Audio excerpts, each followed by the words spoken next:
Hello there, how's your day? Ame Gakita desu. Okay, let's talk about Haywire from Nijisanji, who's apparently have to remove a lot of his ASMR video or live stream because of YouTube guideline, and that based on his tone, he's trying to indicate that, oh, it's not my fault, it's the fault of YouTube along the line. And at this point, I guess there will be some people who is questioning, like, is this some sort of censorship on YouTube because that this is happening along the line? And to me, from how I look at it, YouTube always have a very funny issue that they do not want to put like R18 censor along the line. Like they want it to be like, if like, it's kind of funny is that when they put up video, when a person put out a video, they can't indicate that it's a R18 or whatever. They can't, like, and anyone who want to watch those videos will have to like, yeah, above a certain age along the line. Like, it doesn't exist. The only thing that exists yet is like there will be a YouTube for kids that can watch the video and yet they can't comment, because sometimes the comment can be so toxic along the line that it can crowd a person, or maybe in this case a young kid mind. So often more than not, there is a YouTube for young kids, but for YouTube it's only for general. And even if there is like, even if they say, oh, this is gonna be like R18 along the line, they never really kind of like able to come up with an idea of like R18 YouTube along the line. I guess that's the reason why other porn site became so popular, because at least they got something to go. If YouTube really want to go that route, I would be like, yeah, I think all hell get loose. But anyway, the one thing at this point of time is that I can see like the removing of all video does seem to be a good way, at least in my opinion. I'm not sure people will say, hey, I thought you're against Nijisanji. If Haywire or Hey-san is able to move on from ASMR and come out with other kind of content, that's a good thing. That at least is a good thing. As reported by both FalseEyeD and I believe some other people like Khyo-san do talk about it. It was a live stream. I will still put out the video if you guys are interested, but I'm not going to show it here yet because I tend to show video more easily. So both Salvi-san and Khyo-san have put up the video indicating that the Haywire is deleting ASMR due to strike along the line. And to me, I feel like it's about time that he start doing it. Sure, why would I use that voice? Well, the thing is, right, it happened to that in Nijisanji, there is another ASMR content creator, and that is was Akuma. Yes, the same person where a lot of people start hitting on him apparently. But then again, when you look at the whole audio, when you look at the whole situation, he initially got ASMR video gotten a lot of strike, gotten a lot of takedown along the line. And obviously, when it happened to one of your highest streamer in, or talents, or rival you want to call it them, in Nijisanji, obviously everyone follows suit. It just proved to show that when a person say, oh, it didn't happen to me, oh, when it start happening to you, start panicking. I mean, like, at this point, when in the same company, when someone is getting banned or getting strike, obviously everyone have to start panicking a little bit. I'm not saying like everyone have to go on, oh, it's a fire, oh, it's a quake, or it's a tornado coming near our house along the line. I'm saying that if someone got a strike for ASMR, I think it's best and important for everyone, like, has some for trying to maybe put up a kind of like removal or kind of like private sound of the video at least, because I don't understand that he think that in what universe that he think it's alright that he can put up all those yabai looking thumbnails as you guys can see in for some video, because no matter how you look at it, some of them are really so-called sexualized in current standard. And again, a lot of time when this kind of thing being shown and the content itself does show that kind of voice line or things like that, I guess it's very important that he should actually put it behind like paywall, or maybe put it in OnlyFans, or maybe if he want to, he can kind of like ensure that it's a not for kid. There is a section on YouTube that is saying that this is not for kid, but again, you have to indicate that this is really yabai. That's what I guess. But again, there's sometimes YouTube not for kids really work very, very weirdly, and it's really kind of like this kind of thing that people need to understand, that this kind of thing is not meant for children, and it's really something that young children should stay away. But again, there will be some people who is hating on Nijisanji or whatever and doing mass report along, like, I can see that. And what you guys have to understand that even if it's a mass report, YouTube guideline have been kind of iffy up and down along the line, and the one thing that I do find it that the best way to handle this kind of thing is that just remove all the video, which Hassan did it, and I think that's a good way. And he have to come up with other content to move on. And even if he move on to Twitch along the line and start doing ASMR over there, I guess it can be a thing, because in Twitch there's no ban apparently. Because even on YouTube, when I try looking out that the YouTube kind of like ban ASMR, they show is because of child safety policy that ASMR can be considered as such. So this is not in my view to say that it is not assistant at all. YouTube or Google, the parent company of YouTube, has always been kind of like questionable on a lot of things that they find it very yabai. And the best way to handle this kind of thing, and kind of like, because there is a lot of people that's kind of saying like, it's sexualized or not sexualized, is like, even if they if for most people who do ASMR, I don't do ASMR, but if I do, it's just basically time when I eat spicy noodles. That's the only time. But other than that, often more than not, there will be people who is making a lot of like out content yabainess, or out content that is too sexualized for young children along the line. And obviously you want to ban them from watching that. But it's like I mentioned, there is no like R18 or whatsoever to block those young children along the line, and there's really no guideline for that. There's no like button to indicate that there is a only adult video in YouTube, and that's the best way to prevent this kind of thing from happening is banning ASMR outright. But again, YouTube do not really remove ASMR as a whole. So if, let's say for example, if you're like doing drinking ASMR or eating ASMR, it's still alright as long as it doesn't sound too yabai. But if you indicate that, oh, I'm eating some stuff without taking things out of context, like if you're saying like you're eating a banana, yeah, that can be taken the wrong way. Or you're licking an oyster.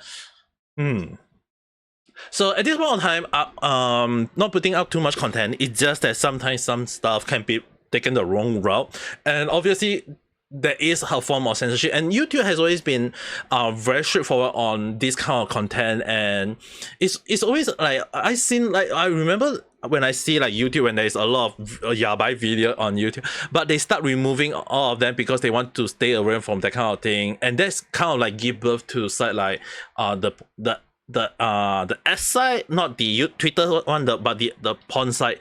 And that is really one of the reasons why you can have porn site and not on YouTube along the line. It's just that on YouTube is really, they will what Google at the time really is like, they want to stay away. Even when Google, you can still search out hentai or whatsoever along the line. I don't know. But at the end of the day, I will about this Reddit is that it happened back then 2-3 years ago, when a lot of VTuber actually got channel banned because of ASMR. And VTuber and ASMR has kind of on the iffy side, because they say that, oh, you are using a model, a drawing, and then your voice acting there, and if the thing is considered too yabai, they will ban it outright. So there is quite a lot of people who got banned for ASMR. Like even till now, I still remember a lot of HoloLive members who is well known for ASMR will actually outright stop it. Noelu is one of them. But does that mean that they can't do it once in a while? I mean, like if you do it like as a fan service, then I think there's nothing wrong with it, because people will say that it's not they can do whatever they want and it's fine. But just not apparently based on content is that if you do an ASMR video, that is outright banned apparently. But even though that based on YouTube channel indicating that there is no like indication of ban, and let's say for example if Hassan actually posts it not as a video or maybe not as a live stream but actually as a membership one, I believe Salvi was the one that I talked to, and we actually discussed this thing one-on-one. Yes, I do know Salvi-san. He is a very good person. Subscribe to him as well.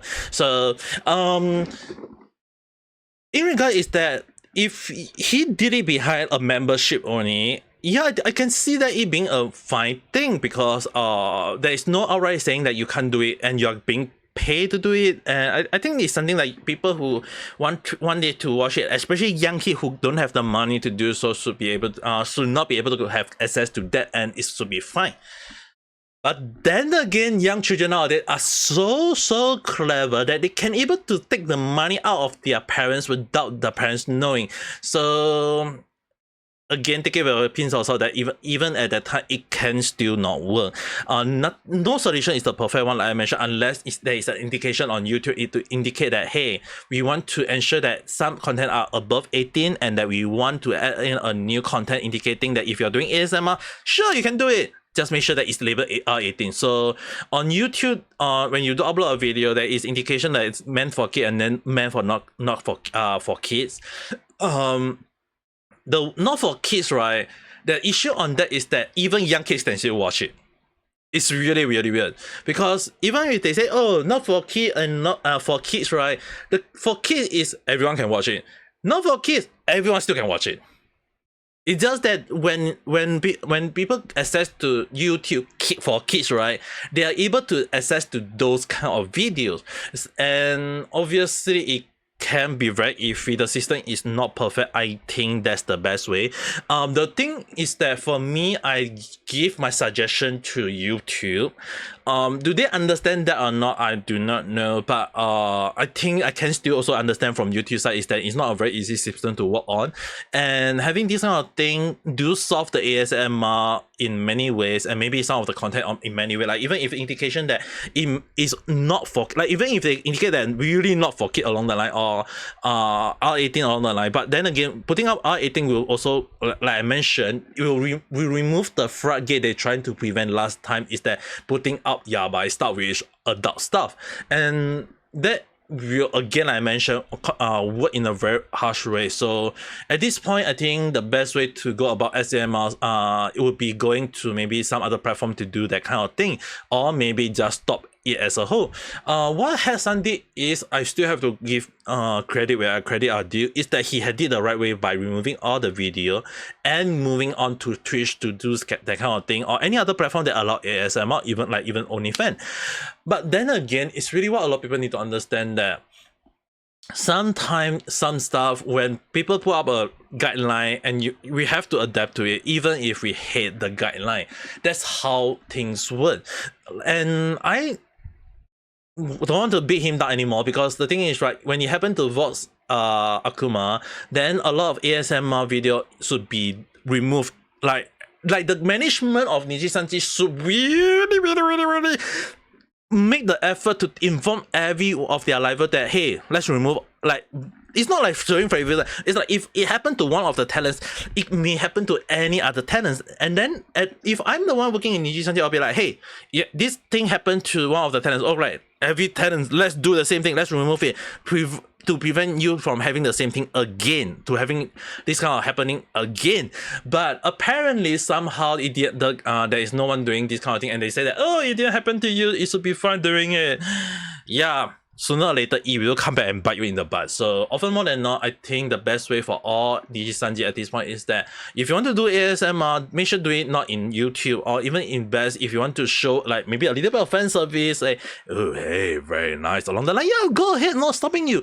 There is no such thing as no fan service if you really do appreciate your fan. So at this point, I think it's something that everyone should know, that this kind of thing that everyone should be careful. And when I say about Nijisanji, I think I will just end it with, normally I don't, and I will stop here, but I will end it with another thing that I want to defend Salvi-san on one point, is that Salvi-san has been on a hot road. He kind of like saying that he kind of like feel the step now, which I can understand, but he has been on a huge road about Nijisanji video, and I can see why some people rub the wrong way, that hey, you're drama, you're talking about Nijisanji, or like the number of Nijisanji, like, oh, like he's posting like Nijisanji almost every day at this point of time. So is it a good thing or is it a bad thing? To me, it's really one of the things that a lot of people tend to forget, that when Reds are not talking about it, when Force are not talking about it, when Qs are not talking about it, it does not mean that Nijisanji don't have a drama. It's just that the drama is either so small or is so crazy to the point that people tend to forget that there is no way Nijisanji won't create drama. They are having a lot of things on a daily basis, and Salvi-san did the best way he can by showing the whole world that Nijisanji is always full of drama. There's like 0 day without drama. Basically mean that every day they got drama. So he's proving to everyone by posting about Nijisanji's situation on a daily basis is to showcase that there is a lot of things that is happening within Nijisanji, and that again I mentioned, this proves that if Nijisanji say that they are changing, why is there a lot of negative story about it? They should be trying to stop this kind of thing from happening. So like when Red-san put up, oh, the mean of 0 day without drama, it is really, like, it's really crazy. Like people thinking that, oh, it's fine, it should be all right along the line. Dude, it doesn't go that way. Things always happen in Nijisanji, and even in the case like recently, like Sayu finally got her play button, and when you see a lot of like ex-former liver who leave Nijisanji and now they got their own play button along the line and now they became successful then in Nijisanji. It's just proof to I think it's proof to show a lot of talents that if you do get on Nijisanji, you can succeed. But again, take it that with a huge pinch of salt, because not all of them success, because I think a few who live before them for very miserable. And if there is some truth to what Nijisanji always like to threaten their talent, is that if you leave Nijisanji, you're nothing. So I guess that's really kind of like the reason why Nijisanji put up the claim that if you're out of Nijisanji, you are nothing. And at this point of time, I think it's finally come back to bite back on Nijisanji butt along the line. But who knows? I mean, like, there are Niji sister, Niji Defense Force, and I believe it's the... I don't want to remember all their names at this point, but basically all of them who trying to defend Nijisanji is just maybe they just don't like the people to bite them in the bite the butt of the Nijisanji because it's too precious for them. It's a very huge cake, a very huge piece for them to start eating on it as well. So who knows? I mean, at this one time, it's just basically all my speculative thought, just my speculative thought, whatever you want to call it. It's a random chat anyway, guys. But with that being said, if you do like this video, don't forget to press the like button and subscribe for more random chat where I talk about stuff that I never follow on sequence trend, but apparently sometimes I do. But who knows? But the one thing I do know is I hope you guys have a nice day or night. Bye!